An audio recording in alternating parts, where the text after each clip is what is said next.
साहुलम्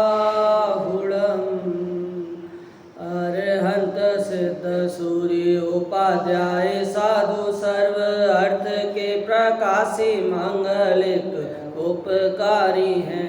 तीन को स्वरूप जान राग तैवही जो भक्ति काय को नमाए ए स्तुति उच्चारी है। धन्य धन्य तिन हित काज सब आज भय कर जोरी बारंबार वंदना हमारी है। मंगल कल्याण सुख ऐसो हम चाहत है हो मेरी ऐसी दशा जैसी तुमदारी है। हो मेरी ऐसी दशा जैसी तुमदारी है। जिन शासन गुरु नमो नानाविध सुखकार आत्महित उपदेश ते करे मंगलाचार। सोए जिन शासन में आत्मानुशासन श्रुत जाकी दुख हारी सुखकारी साची शासना। जाको गोड़ भद्र करता गोड़ भद्र जाको जानी भद्र गोड़ धारी भव्य करत उपासना। ऐसे सारे शास्त्र को प्रकाश अर्थ जीवनी को बने उपकार नासे मिथ्या भ्रम वासना। तात देश भाषा करी अर्थ को प्रकाश करो जाते मंद बुद्धि के होते अर्थ भाषना। जाते मंद बुद्धि के होते अर्थ भाषना। लक्ष्मी निवास निलयम विलीन विलयम निराय रदिवीरम आत्मानुशासन महं वक्षे मोक्षाय भव्यानां। जो लक्ष्मी के निलय रूप उन अविनाशी प्रभु को धार ग्रंथ रचु आत्मानुशासन भव्य जनों को है शिव का।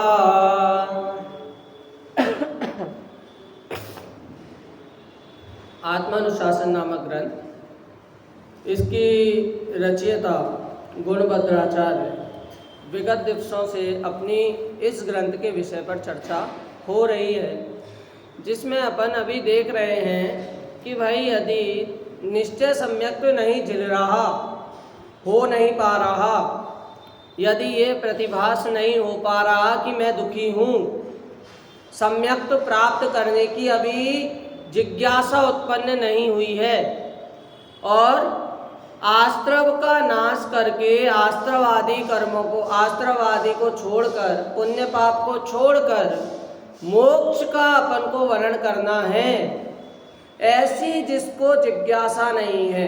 क्यों नहीं है? मोह के आतंक से। ऐसे आतंक के कारण जिसे ये पता ही नहीं चल पा रहा कि मैं दुखी हूं, उसके लिए उपदेश दे रहे हैं। कैसा उपदेश? सुकुमार उपदेश दे रहे हैं। सुकुमार उपदेश 16वें श्लोक में आई बात कि भाई हम तुम्हें सुकुमार उपदेश देंगे। यदि ये जिज्ञासा तुम्हें नहीं हो रही, तुम निश्चय सम्यक्त की अभी सामर्थ्य प्रकट नहीं हुई, तो धर्म से हटना मत, व्यवहार सम्यक्त ग्रहण करना। अब व्यवहार मोक्ष मग सुनिए हेतु नियत को होई, कि उस व्यवहार सम्यक्त के बारे में अब चर्चा करेंगे जो निश्चय सम्यक्त का हेतु है। लोकगीत होते हैं, हर एक राज्य के एक लोकगीत होते हैं। बुंदेलखंड का एक लोकगीत है कि घर में से निकरे रे पट पर जी ना पे जी दाल बिगड़ गई। ऐसे यहाँ पे है ना, क्या बोल रहे हैं यहाँ पर? ये समझना, धर्म में से निकले रिपट पर संसार में सम्यक्त बगर गो। धर्म नहीं उपजायो सम्यक्त बगर गो, धर्म नहीं उपजायो। क्या कि भाई धर्म में से निकलेंगे तो संसार में रिपट जाएंगे, संसार में रिपटने से सम्यक तो फैल जाएगा, मतलब बिगड़ जाएगा, चले जाएगा, जिससे संसार का पथ ही अनुसरण होगा, संसार के पथ में ही अपन चलेंगे। पतवार अपनी बीच मझधार में डूब जाएगी। यदि संसार सागर को पार करना है तो जिनवाणी रूपी सागर में आकर नहाना पड़ेगा, उसमें जाना पड़ेगा। तो यही एक सागर है जिसमें डूबना नहीं है, जिनवाणी ही एक सागर है जिसमें डूबना नहीं, अपने गंतव्य तक पहुंचना लिखा है। लेकिन संसार वो सागर है जहां पर रुक गए वहां पर डूब गए। प्रयोजन भूत तत्वों का ज्ञान होना चाहिए। जैसे एक कहानी सुनी होगी कि नाविक के नाव में एक अच्छा मतलब बिजनेसमैन वगैरह बैठा, उसने पूछा क्यों तुम्हें मैथ्स आती है? नाविक नहीं आती। अरे यार तो अभी इतने बड़े हो गए, क्या काम तुम्हारा, क्या कुछ किया नहीं तुमने? कंप्यूटर आता है? नहीं आता। अरे तो किस काम का तुम्हारा ज्ञान? अब हुआ कि भाई उस नाव में छेद हुआ, नाव डूबने लगी। नाविक ने पूछा तुम्हें तैरना आता है? उसने बोला नहीं। अरे तो किस काम का ज्ञान, अब तुम बचोगे ही नहीं, जीवन ही नहीं रहेगा तो वो ज्ञान किस काम का? इसी प्रकार प्रयोजन भूत तत्वों का ज्ञान नहीं हुआ और बाकी अन्य चीजों का ज्ञान हो गया जिससे कोई प्रयोजन नहीं है, तो वो ज्ञान किस काम का? अब ये बात आपने ये पढ़ा होगा जिनवाणी में कहीं कहीं कि रस्सी को सांप मान लेना मिथ्या दृष्टि और सांप को सांप मानना सम्यक दृष्टि, रस्सी को रस्सी मानना सम्यक दृष्टि। ये मात्र उदाहरण है। उदाहरण एक देश होता है, सर्वदेश नहीं। अब मोक्ष के लिए रस्सी कौन सा अपना प्रयोजन है, सांप कौन सा अपना प्रयोजन है? कदाचित सम्यक दृष्टि रस्सी को सांप मान ले और सांप को रस्सी भी मान ले तो भी उसका सम्यक तो भंग नहीं होगा, और मिथ्या दृष्टि रस्सी को रस्सी और सांप को सांप एज इट इज मांगे तो भी वो सम्यक दृष्टि नहीं हो जाएगा। क्यों? क्योंकि भाई उसमें मोक्ष के लिए, अपनी आत्मा के लिए कोई प्रयोजन की बात नहीं है सांप और रस्सी में। तो सांप तो अपन को मिथ्यात्व रूपी सर्प है, उसको जानना है, और सम्यक रूपी रस्सी को पकड़कर संसार से पार होना है। ये बात जानू। अरे भाई कुछ लोग मिथ्या दृष्टि जीव तो इतना चतुर रहता है, इसके बाद कहते हैं कोई धीट अगर विद्यार्थी मिल जाए उसके पास सारी बात के जवाब है, आप कुछ भी पूछ लो सब जवाब पहले से तैयार है। क्लास में क्यों नहीं, सिर दर्द कर रहा था, तुमने होमवर्क क्यों नहीं किया, हाथ में लग गई। अच्छा इतने दिन पहले दिया था, बहुत दिनों से लगी, तो पहले से ये जवाब तैयार रहेंगे। उसी प्रकार इसके भी पहले से जवाब तैयार है मिथ्या दृष्टि के। ड़मोकार मंत्र पढ़ा, ड़मोकार मंत्र का महिमा पढ़ी, उसमें लिखा जो पापों का नाश करने वाला है। 3-4 थप्पड़ दे एक में और ड़मोकार मंत्र पढ़ लो, पाप का नाश हो गया। और 2 और पढ़ लो, पाप का फिर नाश हो गया, पाप हुआ ही नहीं। ये मिथ्या दृष्टि की सोच है। जैन धर्म में यदि कदाचित पाप हो जाए तो प्रायश्चित वो सफल है, पाप करने पर प्रायश्चित करो ये सफल नहीं है, ये जैन धर्म में नहीं कहा। पाप होने पर मतलब गलती से कदाचित होने पर तो प्रायश्चित करे, तब तो जैन धर्म में कहा है, ये वाक्य है, इसे मानना। परंतु पाप जानबूझकर करना और फिर प्रायश्चित करना, ऐसा कहीं भी वचन नहीं है, कहीं भी ऐसा कथन नहीं है, ये मानना। अरे मैंने एक कॉन्सेप्ट पढ़ा, मतलब आज सुना मैंने कि जो अपने एक शास्त्री हैं संयम शास्त्री, उन्होंने एक कॉन्सेप्ट कहा था कि भाई जैन धर्म के अनुसार सिर्फ अपन ही नहीं कहते कि सुखी होना, सैल्वेशन लेना, वो ही सबसे अच्छी चीज़ है। ये पूरा संसार कह रहा है। कैसे कह रहा है कि भाई धर्म अपनाने के लिए, धर्म में लगने के लिए 10 लक्षण धर्म आ रहे, 10 लक्षण धर्म को धारण करने के लिए किसी एज का लिमिट नहीं दी है। वो सभी ग्रहण कर सकते हैं, छोटे से लेके बड़े तक। It's as essential as breathing, कि जिस प्रकार सांस लेने के लिए सभी तत्पर सभी हैं, उसी प्रकार धर्म ग्रहण करने के लिए भी सभी हैं, कोई छोटा बड़ा नहीं है, ऐसा कहते हैं। एक थ्योरी है, कौन सी? मैस्लोस हायरार्ची ऑफ नीड्स, मतलब आपको जिंदगी में किस किस चीज़ की ज़रूरत है, ऐसी एक थ्योरी में साबित किया है। पहले तो उनका कॉन्सेप्ट होता है फिजियोलॉजिकल नीड्स, मतलब फूड, वाटर, शेल्टर, खाने के लिए, पीने के लिए और रहने के लिए आवास की व्यवस्था हो, वो जीना। दूसरा उनका कॉन्सेप्ट है सेफ्टी नीड्स, सिक्योरिटी और स्टेबिलिटी। जब कोई चीज़ स्थित रहेगी, जॉब यदि टिकाऊ रहेगी तो वो करेगा, लेकिन फालतू अपना उसमें इन्वेस्टमेंट नहीं करेगा। एक जीने की ये वाला कॉन्सेप्ट का। दूसरा, तीसरा का लव एंड बिलोंगिंगनेस, मतलब फ्रेंडशिप, फैमिली और इंटीमेसी। अपनी एक दोस्ती होनी चाहिए, कोई साथी होना चाहिए, और जीने के लिए कोई बात शेयर करने के लिए कोई साधन भी होना चाहिए, इंटीमेसी। ये अभी तक तो सही सही चला आ रहा है, सब कुछ एक्सप्लेन कर रहे हैं। चौथे में कहते हैं सेल्फ स्टीम, कॉन्फिडेंस रहना चाहिए, अचीवमेंट्स होनी चाहिए और रिस्पेक्ट होनी चाहिए, कोई गोल होना चाहिए उसको का। और 5वें को है ना, इन्होंने ऐसे ही छोड़ दिया। इन 4 के बारे में तो इन्होंने क्या किया कि भाई अच्छे से बताया, लेकिन मैस्लो जो था उसने 5वें को ऐसे ही छोड़ दिया, जो था सेल्फ एक्चुअलाइजेशन, स्वयं को जानना। उसने उसके बारे में कोई भी एक्सप्लेनेशन नहीं दी, लेकिन जिनवाणी में ये एक्सप्लेनेशन दी है। आपको ये 4 चीजें तो उसने बहुत अच्छे से बताई हैं कि भाई क्या करना क्या नहीं करना, एक्सप्लेन भी किया है इन 4 चीज़ों के बारे में। लेकिन 5वीं चीज़ जो थी सेल्फ एक्चुअलाइजेशन, स्वयं को जानना, वो उसने बिल्कुल भी एक्सप्लेन नहीं किया। ये 4 जो चीज़ें हैं ये तो भाई एंडलेस है, आप भटकते रहोगे, कभी ख़त्म नहीं होगी। लेकिन जो 5वीं चीज है वो इस एंडलेस गोल से निकालने का एक जरिया है। यदि इस गोल पोस्ट पे नहीं फंसना तो 5वें को धारण करना, सेल्फ एक्चुअलाइजेशन, स्वयं को जानना।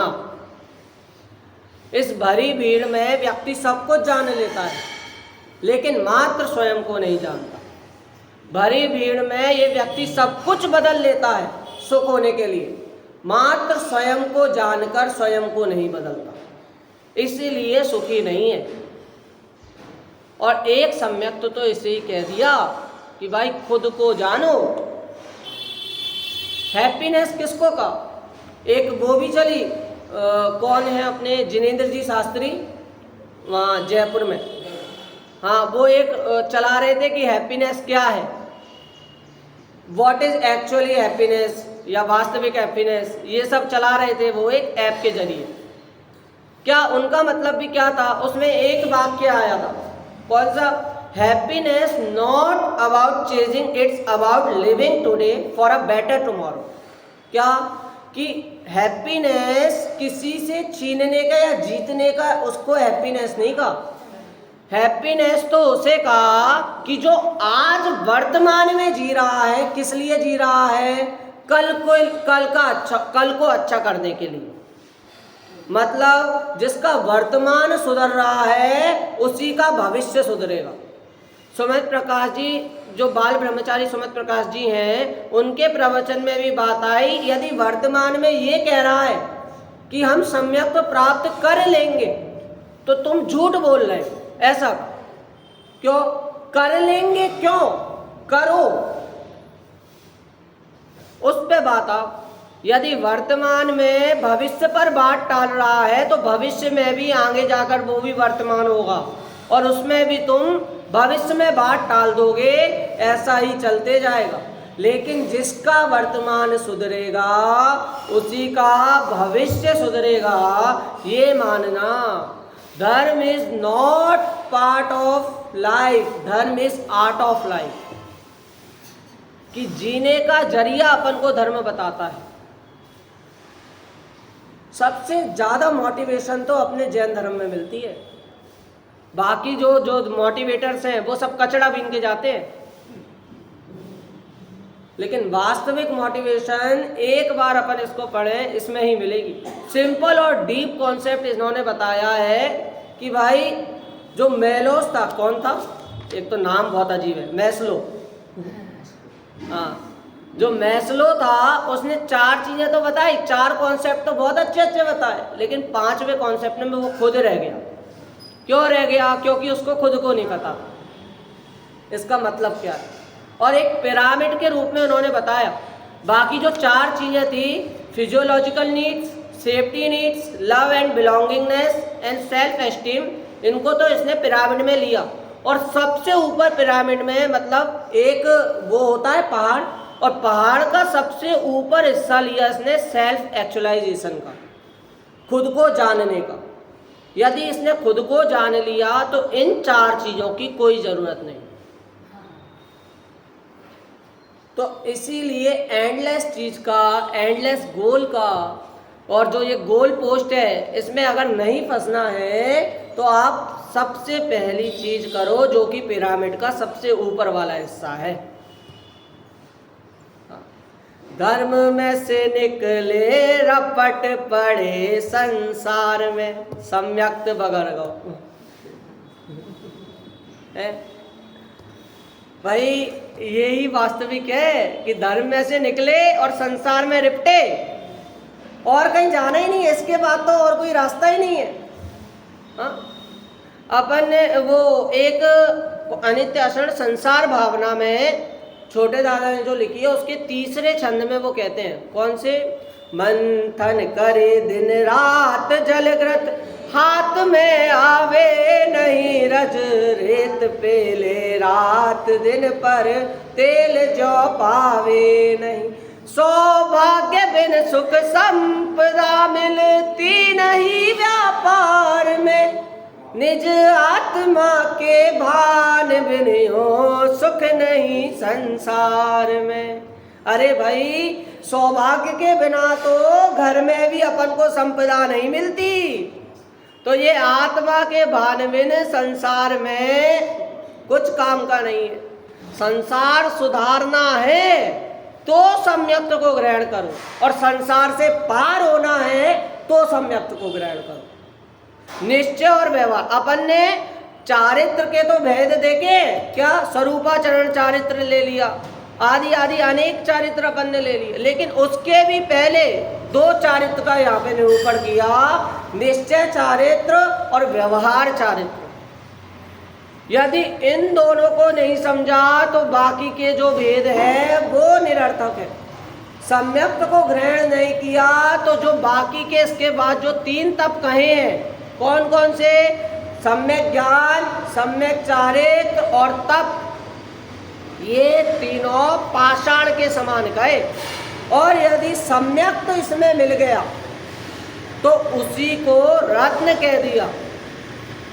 तो सम्यक्त की बहुत जरूरत है। सम्यक्त को वो उसमें ऑप्शन में नहीं डाला है, सम्यक्त को कंपलसरी में लिया है। वो वाली कथा नहीं आती है क्या कि एक चिड़िया थी, पिंजड़े में थी, पिंजड़ा खोला, चिड़िया फुर्र से उड़ गई। फिर क्या हुआ? नहीं, फिर यही हुआ कि चिड़िया फुर्र से उड़ गई, फिर फुर्र से उड़ गई। अरे फिर अरे वहां पर तो मंत्री सेनापति सब थक गए। राजा तो राजा है, राजा के पास क्या, फिर वो उसका फिर खत्म नहीं हुआ, इसका फुर खत्म नहीं हुआ। अरे आपका फिर कब खत्म होगा? जब तुम्हारा फुर खत्म हो जाएगा। उसी प्रकार यहाँ पर भी कह रहे हैं कि भाई धर्म का फिर कर लेंगे, और फिर कब फिर कर लेंगे। अरे फिर ये इसमें उलझोगे तो संसार में उलझोगे। तो इसीलिए जब ये फिर खत्म हो जाएगा तब तुम्हारा संसार खत्म हो जाएगा। कल अपनी चर्चा हुई थी 5 अणुव्रत में से 2 अणुव्रतों के ऊपर अपनी चर्चा हुई, अहिंसाणुव्रत और सत्याणुव्रत। अगर इन्हीं को संपूर्ण रूप से ग्रहण कर लिया तो ये महाव्रत नाम पा जाएंगे, और यदि संपूर्ण ग्रहण करने की भावना से इनको एक अंश ग्रहण किया इनका तो ये अणुव्रत है। ऐसा नहीं सोचना कि हमने छोटा मोटा अणुव्रत, मतलब छोटे से ऐसे ही कर लेते। भावना महाव्रत तक की है, लेकिन सामर्थ्य के अनुसार, परिस्थिति के अनुसार अपनी अभी ऐसी योग्यता नहीं है कि महाव्रत अपन ग्रहण कर पाए, तो इसीलिए अभी अणुव्रत पे रुके हैं, ठहरे हैं। पर इससे आगे चलना है और महाव्रत ग्रहण अवश्य निश्चित रूप से करेंगे, ऐसी कामना करना, तब जाकर वो अणुव्रत नाम सिद्ध करेंगे। अहिंसाणुव्रत में कहा कि भाई किसी जीव को नहीं मारना, त्रस्त जीवों का तो नाश का बिल्कुल ही अभाव है कि त्रस्त जीवों की हिंसा बिल्कुल नहीं करूंगा। और साथ में ये कहा कि स्थावर जीवों को भी व्रता नहीं मारूंगा। कौन सा श्लोक है वो? 6 डाला का, त्रस्त हिंसा को त्याग व्रता था वर्ण सहारे। क्या कि भाई त्रस्त हिंसा को मैं ऐसे तो छोड़ दिया है, परंतु पत्ती आदि जो ले रहा हूं मैं, हरी सब्जी आदि जो ले रहा हूं, उसमें स्थावर जीव हैं उनका तो मैं करूंगा ही भोजन, पर व्रता अष्टमी को, चतुर्थी को, इसको भी त्यागना, इसमें भी हरी नहीं लेना। ये सम्यक दृष्टि है, व्यवहार सम्यक दृष्टि। क्या अष्टमी नहीं लेना, चतुर्दशी नहीं लेना, 10 लक्षण में नहीं लेना, अष्टानिका में नहीं लेना, ये भी अहिंसाणुव्रत में आएगा। और बाकी की फालतू चीज में कहा, अरे जब अपन चलते थे तब पत्तियां अगर पैर के नीचे आ रही हैं तो गुरुदेव श्री कह रहे थे कि तुम गर्भवती माता के ऊपर पैर रख रहे हो, ऐसा समझना। उस पत्ती में अनंत जीव है। अरे ऐसी भाषा बोलते कि उस पत्ती में अनंत जीव है, क्या पता वो तुम्हारे पूर्वज हो, माँ बाप हो, पूर्व के संस्कार के माँ बाप हो। कौन कहता है कि हम संसार में नहीं? अरे वो वाली अपनी कविता कौन सी है वो, ढलता सूरज धीरे धीरे, क्या धन दौलत जागीर से तूने क्या पाया क्या पाएगा, सर को उठाकर चलने वाले एक दिन ठोकर खाएगा। याद रहे सिकंदर के हौसले तो आली थे, मरते समय सिकंदर के दोनों हाथ खाली थे। धन दौलत तू कुछ भी नहीं ले पाएगा, खाली हाथ आया था खाली हाथ जाएगा। अरे यहाँ कह दिया खाली हाथ आया था खाली हाथ जाएगा, जैन धर्म में कह रहे हैं तो खाली हाथ नहीं आया था और खाली हाथ भी नहीं जाएगा। तू अनादि से मिथ्यात्व लेके आया था और जैसे तेरे संस्कार रहेंगे वही तू आगे लेकर जाएगा। पूर्व भव के संस्कार याद आते, जाति स्मरण ऐसे ही नहीं हो जाता था पहले के, उनके पूर्व भव के संस्कार के कारण। महावीर भगवान को भी जो शेर की पर्याय में थे तो उनको भी ऐसी सम्यक दर्शन नहीं हो गया पूर्व के संस्कार के कारण। कहाँ वो पहले वो भोग भूमि में देव आदि बने, देव आदि बनकर फिर उनको उपदेश दिया, इतना सब हुआ महावीर भगवान। आदिनाथ के भव में देख लो, आदिनाथ भगवान के भाई ऐसे ही उनको सम्यक्त की प्राप्ति, ऐसी मोक्ष की प्राप्ति, ऐसी सिद्ध दशा की प्राप्ति नहीं हुई, पूर्व संस्कार के उदय से इन सब की प्राप्ति हुई है। तो ये अणुव्रत अपने संस्कार को दृढ़ करने वाले हैं। अणुव्रत मात्र एक देश थे। अच्छा तो हमने सत्य अणुव्रत भी ले लिया, ठीक है, मतलब एक देश झूठ बोलेंगे और बाकी सत्य सत्य बोलेंगे, वहां ये नहीं लेना। वहां लेना कठोर वचन पर निंदा गाली चुगली जो मुंह पर आया वह मैंने किया। पर निंदा नहीं करना, चुगली नहीं करना, गाली मत देना। अरे भाई भले तुम्हारे वचन सत्य हैं, लेकिन ऐसे वचनों का तो भी प्रयोग नहीं करना कि सामने वाले को ठेस पहुंच जाए। भले तुम्हारे वचन सत्य, वहां पर कोई के मरण के समय वो गया और वहां पर उसने बोलना शुरू किया, कोई बात नहीं, शरीर तो नश्वर है, आत्मा अनादि निधन, अनादि अनंत है, कुछ नहीं हुआ, चिंता नहीं करो। अरे वो बोलेगा ये नहीं, अभी यहाँ पर ये बातें बोलना उचित नहीं है। वहां पर ये बातें बोलोगे तो सामने वाले की जितनी बुद्धि खराब है उससे ज्यादा बुद्धि खराब हो जाएगी। तो इसीलिए परिस्थिति के अनुसार सामने वाले को ठेस ना पहुंचे ऐसे वचन का प्रयोग करना। सही होने के बाद भी वो क्या गलत बोल रहा है, सही तो बोल रहा है, शरीर नश्वर है, लेकिन उस समय नहीं बोलना। जेल में जाकर वो ये तो सही तो बोल रहा है कि तुमने पाप किए, पापी हो इसलिए यहाँ पे जेल में पड़े हो, तो वहां पर ये नहीं बोलना, वरना एक और पाप की देरी नहीं रहेगी। तो इसीलिए जहां पर लोग की स्थिति के अनुसार वचन बोलना, सामने वाले की स्थिति देखकर वचन आदि बोलना, ये सत्यानुव्रत में आएगा। और फिर इसके बाद आता है अपना अहिंसानुव्रत, नहीं अचौर्यानुव्रत, कि भाई जल मृतिका बिन और ना ही कछु गए अदत्ता, जल और मिट्टी के बिना और कुछ भी ग्रहण नहीं करते। ये अणुव्रत में आया। और उसमें भी कैसे जल और मिट्टी, जहां पर कोई किसी का मालिक ना दिख रहा हो, वो वाली, जंगल हो, सड़क हो, रोड हो, उसकी बात कर रहे। या ऐसा नहीं कि किसी भी घर जाके अपन मिट्टी या वो ले आए, नहीं, जहां पर अपन को मालिक नहीं दिख रहा है, जहां पर रोड है, सामाजिक जगह है, तो वहां से मिट्टी आदि और जल आदि ले लेना। उसके अलावा और ना ही कछु गए अदत्ता, अदत्ता मतलब किसी के बिना दिए हुए। यदि किसी ने कोई चीज नहीं दी है तो वो अदत्ता है। यदि किसी ने नहीं कहा कि ये चीज ले लो तो वो अदत्ता है। तो ऐसे किसी की भी बिना दी हुई चीज को ग्रहण नहीं करना, ये अचौर्यानुव्रत हुआ। अपन ने तो उदाहरण भी देखा, कौन का, कल ही देखा था कि वो ट्रेन वाले सफर का, वो अचौर्यानुव्रत में आया, गोपाल दास जी बरई, जॉब से भी निकाल दिया तो भी मैं नहीं करूंगा, इतनी उनकी, इतना प्रबल अचौर्यानुव्रत था उनका, एक पेन की भी चोरी नहीं करूंगा। अरे भाई जवाहरलाल नेहरू थे, वो उन्होंने भी क्या करते थे कि जब उनके घर का काम था तो अलग दिया जलता था, और जब ये अपना प्रशासनिक काम था तब उसका अलग दिया जलता था। कोई आया उनके बाद, लाल बहादुर शास्त्री का भी आता है, हाँ, क्या कि भाई वो कार्य कर रहे थे, अपना काम कर रहे थे, निजी कार्य कर रहे थे, तब उनका एक अलग लैंप चल रहा। कोई उनके पास आया कि भाई काम है, क्या काम है, वो थोड़ा अपना प्रशासनिक का काम था, तो उन्होंने वो दिया बुझाया और दूसरा दिया जलाया। उसने पूछा क्यों?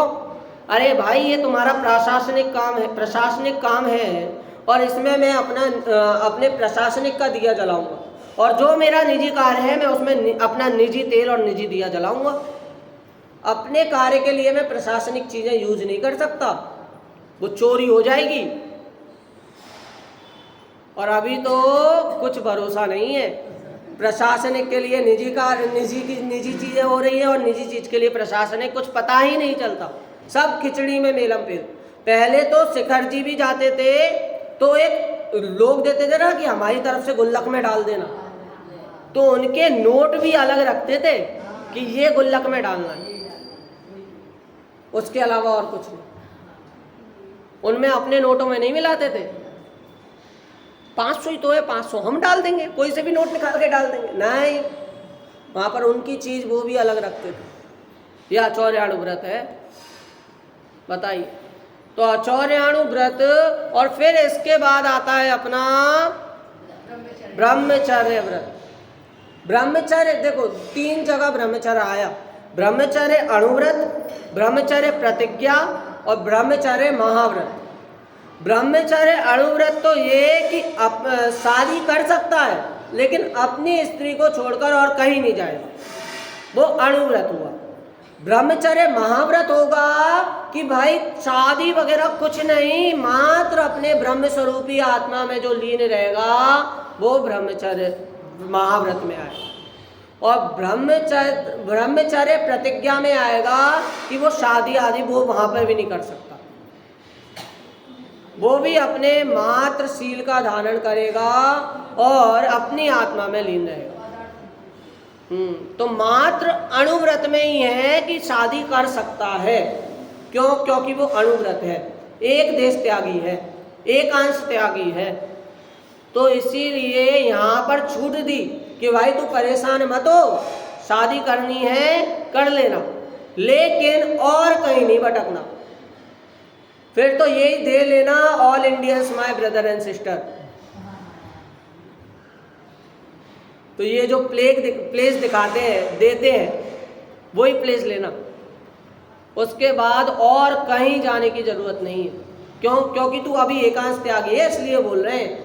यहाँ पर हम उसकी तारीफ नहीं कर रहे हैं कि तू शादी कर रहा है, यहाँ पर हम उसकी तारीफ कर रहे हैं कि तू शादी को छोड़कर और कहीं नहीं भटक रहा है।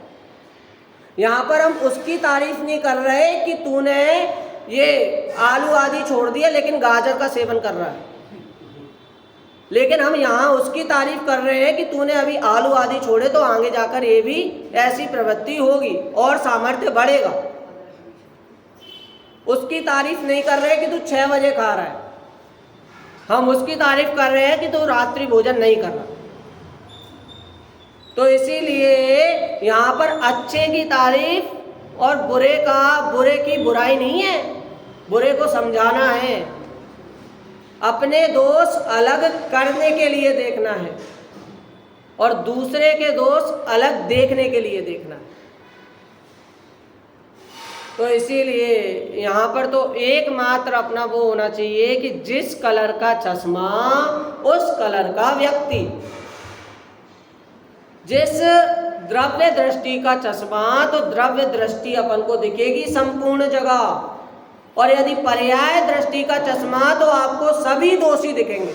ऐसा कौन सा व्यक्ति है जो निर्दोष दिखाई दे दे यदि पर्याय दृष्टि से चश्मा लगाया है तो? लेकिन चश्मे की बात है, रंग रंग की बात है। अरे भाई बोलते हैं ना, एक दिन उदाहरण भी आया था कि दही एक हाथ में है, दही नहीं, एक हाथ में है मक्खन और एक हाथ में है छाछ। ठोकर लगेगी तो आप किसको बचाओगे, किसको महत्वता दोगे? मक्खन को। तो ये जो अंदर आत्मा है वो है मक्खन और ये जो बाहर शरीर है वो है छाछ। तो ये छाछ के लिए मक्खन को बर्बाद नहीं करना, मक्खन को तो जैसे चाहे वैसे, जैसे पुरुषार्थ बने वैसे प्राप्त करने की कोशिश करना। ये छाछ तो इजीली प्राप्त हो जाएगी, लेकिन मक्खन पुरुषार्थ से प्राप्त होगा। तो मक्खन के लिए तो पुरुषार्थ जरूरी है। और यहाँ पर अंतिम अणुव्रत लेते हैं, 5वां अणुव्रत लेते हैं, कौन सा लेंगे? अपरिग्रह। बिल्कुल सही, परिग्रह परिमाण। परिमाण क्यों लिया भाई? महाव्रत लोगे तो अपरिग्रह लगा सकते हो, लेकिन परिग्रह परिमाण लोगे तो जहां पर परिग्रह के लिए बाउंडेशन हो गई, लकीर खिंच गई कि मैं इतना ही परिग्रह धारण करूंगा, इसके अलावा और परिग्रह बिल्कुल धारण नहीं करूंगा, यह परिग्रह परिमाणाणु व्रत है। इतने रूम में रहना है तो मात्र घर में इतने ही रूम रहेंगे, उससे ज़्यादा फालतू का व्यर्थ का सामान नहीं रहेगा। यह परिग्रह परिमाणाणु व्रत है। क्यों भाई? अपन तो देख, अरे इतने बड़े बड़े घर आजकल, और रहते कितने लोग हैं? 2 लोग 3 लोग बस। घर में कितने रूम हैं? 8 रूम। एसी कितने हैं? 4 एसी। यहां तक कि एसी कौन से वाले? डक्ट वाले हॉल में अलग से लगे।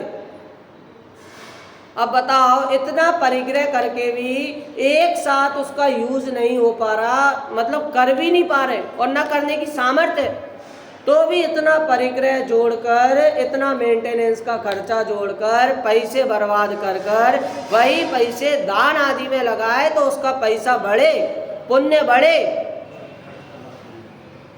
हाँ, पुण्य खर्च कर रहा है वो, जो स्टॉक में जो पुण्य पड़ा था उसको खर्च कर रहा है। और स्टॉक का माल कब तक काम में आएगा? जब तक वो है तब तक। उसके बाद खत्म हुआ सो पाप का उदय शुरू हुआ। भले अभी अभी पुण्य आते जा रहा है, लेकिन उसके पीछे पीछे पाप भी जुड़ते जा रहा है। वह सुख सदा ही त्याज्य रे, पश्चात जिसके दुख भरा। ऐसा सुख किसी मतलब का नहीं है जिसके बाद दुखी होने वाला है, वो त्यागने योग्य है। अरे भाई सही बोल रहे, अरे सही तो बोल रहे हैं तो करो, सही तो सुन रहे हैं तो करो। ये यहाँ पर आके बात अटक जाती। अरे अभी कहाँ से, अभी तो 2 कसाय चौकड़ी का अभाव बाकी है। जब वो होगा तब हम पंचम गुण स्थान में पहुंच जाएंगे। अरे वो होगा कैसे? जब तक पुरुषार्थ नहीं होगा, पुरुषार्थ प्रकट नहीं होगा, तब तक वो 2 कसाय चौकड़ी का अभाव भी कैसे होगा? यदि कर्णानियोग की भाषा में अटके रहे तो वो कर्णानियोग छोटी गलतियां भी देखेगा, उस भाषा में भी अटकना पड़ेगा। तो इन छोटी गलतियों को तो देखना नहीं है और मात्र कुछ शब्दों को पकड़कर, क्रम नियमित है, क्रमबद्ध है, भवितव्यता है, जब होगी तब सामर्थ्य अनुसार अपने आप धर्म में लग जाएंगे। अरे नहीं हो पाएगा। उसके लिए आपको ये नहीं बोला कि ये बनो, स्वाधीन बन जाओ, क्या बोलते हो उसे, स्वच्छंद हो जाओ। हाँ, स्वतंत्रता का है, स्वच्छंदता नहीं का। अरे भाई अपन को अभी लगता है कि जैनी अल्पसंख्यक है, अल्पसंख्यक है। जब ये शिखर जी का ये सब हुआ तब पता चला कितनी उन्होंने की है जैनियों ने। और उसके बाद भी अभी आप इतिहास उठाकर देख लोगे तो स्वतंत्रता दिवस जो बनता है उसमें भी जैनियों का बहुत योगदान है, उसमें भी जैनियों के नाम है। और वास्तव में स्वतंत्रता तो जिनवाणी में बताई है कि कैसी स्वतंत्रता है। एक द्रव्य दूसरे द्रव्य का कुछ नहीं कर सकता, एक जीव दूसरे जीव का कुछ नहीं कर सकता। द्रव्य तो छोड़ो, हम जीव पर आ रहे हैं, एक परमाणु नहीं। जब वो अगरु लघुत्व गुण जिसने समझ लिया उसका कल्याण हो गया। प्रमेयत्व गुण जिसने समझ लिया कि कोई ना कोई ऐसे ज्ञान का विषय हो रहा है, किसी ना किसी ज्ञान का विषय बन रहा है, चोरी कर रहा है तो किसी के ज्ञान का विषय तो बन रहा है। अरे किसी के नहीं तो अपने ज्ञान का तो तू स्वयं बन रहा है। तो ये अगर प्रमेयत्व गुण समझ लिया तो ये सारे पाप छूट गए, कसाय छूट गई। इस प्रकार का निर्णय करना वही अणुव्रत है। अब एक बार अंतिम में अपन ने श्लोक का पाठ और उसका जो अपना भावार्थ बाकी था वो एक पढ़ के आज की वाणी यहीं पर ही समाप्त अपन करेंगे। पेज नंबर पेज नंबर 18 नहीं 18 नहीं 17 अणुव्रत ग्रहण करने की जो प्रेरणा थी वो दी। इसमें हालांकि अणुव्रत के नाम नहीं दिए, परंतु अणुव्रत को एक बार समझना। 5 अणुव्रत है। कौन कौन से? अहिंसाणुव्रत, सत्याणुव्रत, अचौर्याणुव्रत, ब्रह्मचर्याणुव्रत और परिग्रह परिमाणाणुव्रत। इसके बारे में अपन ने चर्चा की और किसके माध्यम से? 6 डाला की कुछ पंक्तियाँ थी उसके माध्यम से अपनी चर्चा इनकी हुई। आर्य छंद है, सभी पढ़ेंगे। विषय विषमासनोत्थित मोहज्वर जनित तीव्र तृष्णस्य निसंक्तिकस्य भवता प्राय पेयाद्युक्रम श्रेयान्। विषम विषय भोजन से उत्थित मोह ज्वर अति तृष्णा ताप शक्तिहीन तेरा शीतल पेयों से मिट जाए संताप। श्लोक का अर्थ अपने बीच कल हुआ कि भाई जो विषम विषय भोजन है, ऐसे विषम भोजन, ऐसा भोजन है जिससे प्यास उत्पन्न हो रही है, ज्वर उत्पन्न हो रहा है, उसके लिए तो एक पेय पदार्थ ही पान करने योग्य है, पीने लायक, जो उसको शीतलता प्रदान करे।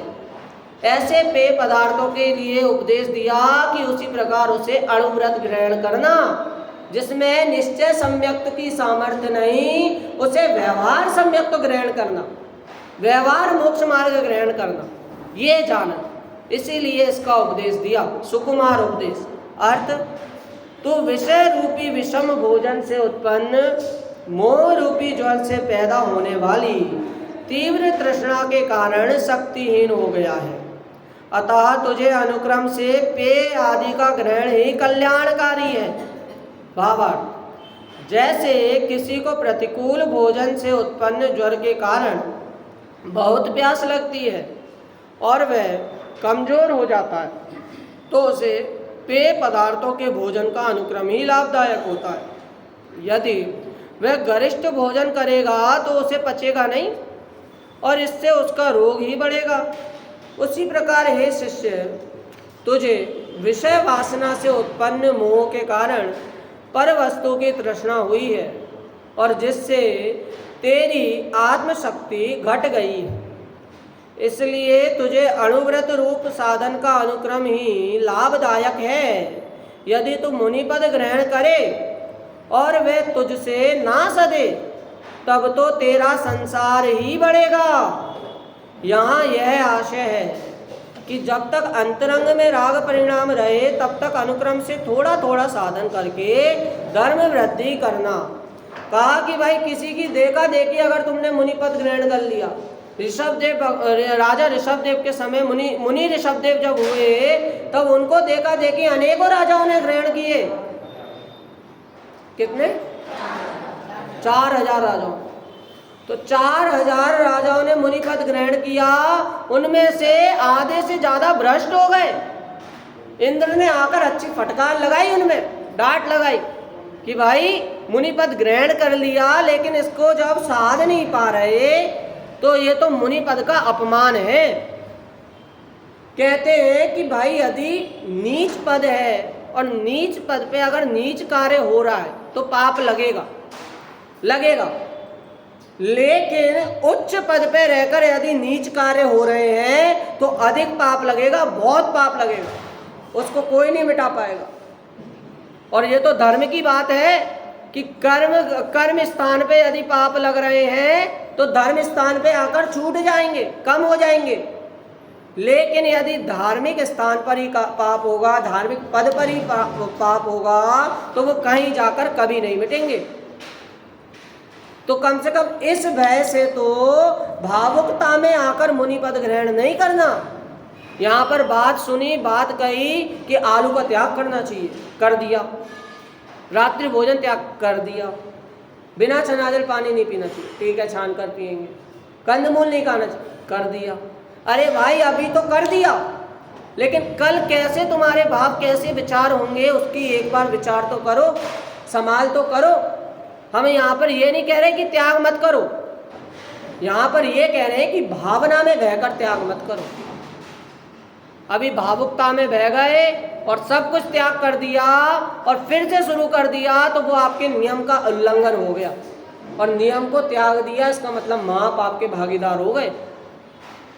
सीखना तो उनसे चाहिए, उस भील से सीखना चाहिए जिसने कौए के मांस का अकेले त्याग किया था, बाकी सब चल रहा था उसको। लेकिन मरण के समय कौए के मांस की औषधि ही उसके लिए काम की थी, लेकिन तो भी उसने नियम के कारण नहीं ली और मरकर अच्छी गति में गया। क्यों? एक नियम के कारण, हाँ, दृढ़ता के कारण। यदि ये बताओ, यदि प्याज नहीं खा रहे, लहसुन नहीं खा रहे और तो भी त्याग नहीं है, तो उसका पाप भी बराबर लग रहा है, ये भी सोचो। यदि किराए से घर ले लिया और उस किराए वाले घर में भले रह नहीं रहे, एक छोटा सा ताला डला है तो भी किराया पूरा का पूरा लगेगा। अरे भाई हम नहीं रह रहे, 4 महीने हो गए, हमने कदम तक नहीं रखा, घर की शकल नहीं देखी, तो भी ताला तो तेरा है, पूरा पूरा किराया लगेगा। इसी प्रकार प्याज लहसुन नहीं खा रहे, लेकिन उसमें नियम नहीं लगाया, नियम का ताला नहीं लगाया, तो भाई कुछ काम का नहीं है, सारा पाप तुझे लगेगा। क्यों? मात्र अगर नहीं करने से काम नहीं चलेगा, एक बार उसमें सील तो थापनी तो वो करनी पड़ेगी ना। ब्रांड भी होते हैं कपड़े के, उनके ब्रांड की सील थप जाती है ना, तो वो महंगा हो जाता है, बस एक ब्रांड की सील से। नियम रूपी ब्रांड की सील थप गई तब वो भी महंगा हो जाएगा। क्या बोली थी अपन ने शुरू में? क्या? धर्म से निकरो क्या?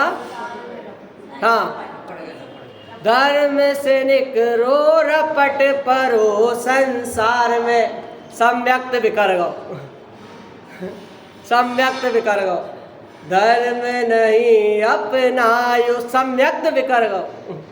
क्या? कि भाई अगर सम्यक्त नहीं लिया, धर्म नहीं अपनाया, तो संसार में ही लिपटना है, संसार रूपी नौका में चलना है। छिद्र में हो नाव डगमग चल रही मझधार में, दुर्भाग्य से जो पड़ गई दुर्दैव के अधिकार में। अरे भाई दुर्भाग्य पड़ गई, जिसको चलाना भी नहीं आ रहा उसके हाथ पड़ गई, और ऊपर से छेद है नाव में, तब शरण होगा कौन? जब नाविक डुबा दे धार में, संयोग सब असरण शरण कोई नहीं संसार में। उस नाव में यदि तैरने की नॉलेज नहीं है, कंप्यूटर की नॉलेज है, मैथ्स की नॉलेज है, साइंस की नॉलेज है, फिजिक्स की नॉलेज है, लेकिन एक तैरना नहीं आता, प्रयोजनभूत चीज नहीं आती, सप्त तत्वों का ज्ञान नहीं है, तो संसार रूपी मझधार में डूबने से कोई नहीं बचा पाएगा। भले रस्सी को सांप जान, सांप को रस्सी जान, रस्सी को रस्सी जान, सांप को सांप जान, लेकिन प्रयोजनभूत तत्व नहीं हुआ तो कोई डूबने से नहीं बचाएगा। इस बात को समझकर निश्चय सम्यक्त की सामर्थ्य न होने पर व्यवहार सम्यक्त को ग्रहण करे और अपना निश्चय मार्ग की ओर अग्रसर हो। इसी भावना से मैं आज की वाणी को विराम देता हूँ।